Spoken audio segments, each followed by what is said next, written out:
Hello everyone. Welcome to week 2 of Law Enforcement Organization and Administration. We are going to explain how the police organization evolved throughout the world and the creation of every police organization in every nation. We are also going to discuss the developments in policing system during the Middle Ages. So our topic is the evolution of policing system worldwide and Philippine setting. Let us start with the evolution of police system worldwide. How did the term police evolve or develop? So the term police came from various uh, country. So we have from Greek, the Greek word politeia, which means government of a city or state, was used to describe the group of civil officers governing the city and not necessarily the armed men guarding or policing the city. Okay? Then we have from the Roman word, politia. So the Romans conquered the Greeks and they changed the word politia to policia. Then we have from the French word police. So this is used to uh, those authorized people who actually enforce the law. Then we have the English and the Americans who borrowed the word from the French and used it to describe a law enforcement officer. Let us move to the development of policing system during the Middle Ages. First, the Anglo-Saxon or the ancient England or the ancient England period that was 600 to 1066, no? So during this period, the following system are practiced. We have the Thanes policing system under King Alfred the Great, who introduced a type of internal police force where landowners called Thanes throughout his kingdom were responsible to police their own territory. As such, these Thanes or landowners are empowered. Nabigyan sila ng kapangyarihan to arrest offenders and deliver them to the king. They were also empowered to settle civil litigations kung may mga dispute o conflicts ng mga tao. And then we have the frank pledge policing system. This was carried out under a system called frank pledge or mutual pledge, whereby every male over 12 years old joined 9 of his neighbors to form a tithing men. Said tithing men perform police works. Anyone who failed to join and perform this duty was severely punished. So tithing men, this is a group of 10 men whose duty is to do police function during the Anglo-Saxon period known also as the frank pledge policing system. Frank pledge policing system. Then we have the TAN policing system, which required all male residents to guard the town, preserve peace and order, protect life and property of the people, and suppress other factors affecting peace and order. So the tan is the forerunner of the word town. Okay? So dito nagmula ah, yung word town. Then we have the hue and cry policing system. This was carried out by a victim of a crime to shout for help, no? At the middle of the community. So kung merong gumagawa sa kanya ng masama or may tumutok sa kanya ng baril, hold upin siya, ang gagawin ng victim is to shout out loud, no? So once heard by male residents, ano ang gagawin nila? They automatically assemble to apprehend the perpetrator. Pwede pa kayang gawin ngayon? Ngayon nga kahit sumisigaw ka, no? Parang takot yung mga tao na lumabas para tulungan ka. Then we have royal judge.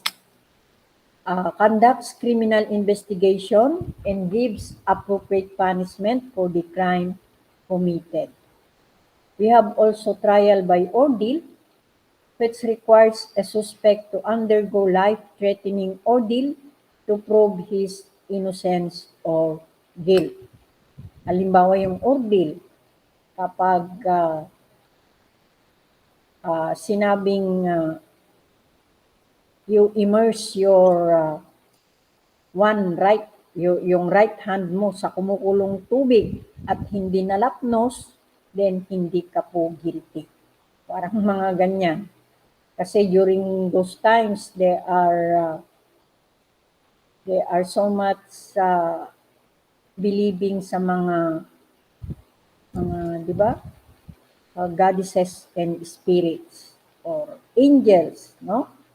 Kapag wala kang kasalanan, tutulungan ka ng mga mabubuting spirit. Then we have the Norman period that was 1066 to 1285. The following are significant contribution to the development of policing system. So we have the Shire Reeve system. It was observed during the time when King William Norman became the ruler of England. Norman divided the kingdom into 55 military districts known as shires. Shire means a district, and Reeve means the ruler who made laws, passed judgment, and imposed punishment. Okay, so for every district, there were rulers who made laws, passed judgment, and imposed punishment. Then we have Legis Henry. This was passed during the time of King Henry I, wherein all law violations were classified as offenses against the king. So the feature of this Legis Henry are law violations were classified as offenses against the king. Police men became public officials. The police and citizens have the broad power to arrest, and grand jury was created to inquire on facts of the law. And then in 1195, King Richard of England issued a proclamation entitled Keepers of Peace. So what is all about these Keepers of Peace? It was a proclamation issued by King Richard of England in 1195, requiring the appointment of knights to maintain peace and order at the place where the king is residing. So these knights were posted on bridges in gates to check the people entering and leaving the town or cities. Then we have the Magna Carta. or Great Charter was sealed by King John of England on June 12, 1215. This became a law upon the demand of the Knights of the Round Table and had the following declarations.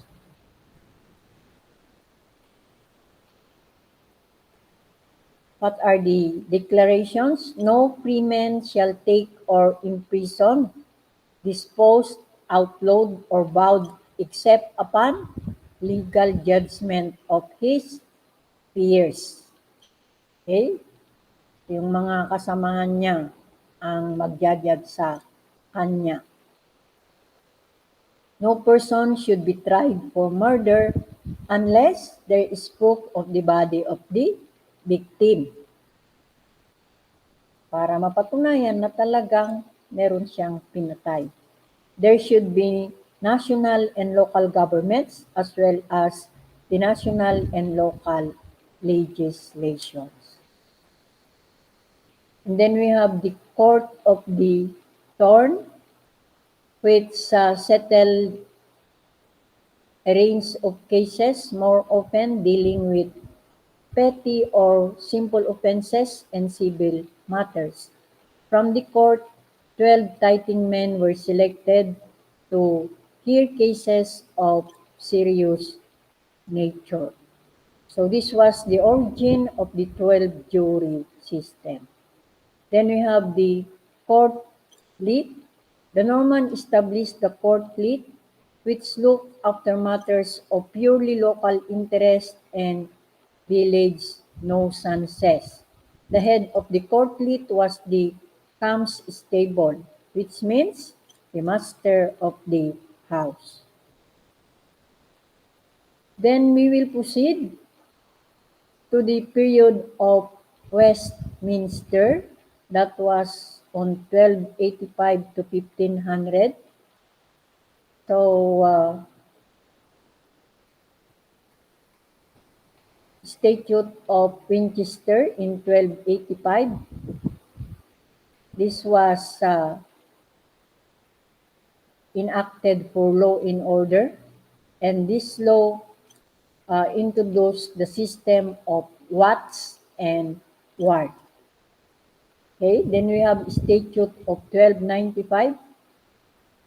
It was enacted which began the closing of the gates of London during sunset. So, dito po nagsimula yung observation of curfew hours. Then we have the Justice of the Peace. It was a position given to a respected citizen who has the power to arrest, pursue, and imprison the offenders. Then we have Star Chamber Court, which was established as a special court to try offenders against the state. So this ends our slide. And for your activities, I gave you multiple choices. So again, you apply the elimination process for you to come up with the nearest and correct answer. And for your activity 2, you have an essay type. In answering the questions, please refer to the suggested readings for your additional input. Aside from, of course, thorough reading of your module and analyzing it. So thank you for joining me. Again, may I remind you that submission of activities and release of new modules is scheduled only during Thursdays and Friday morning. Friday afternoon is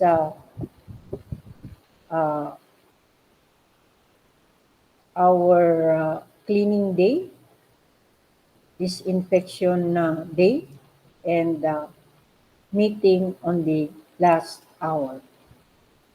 So, thank you and good day.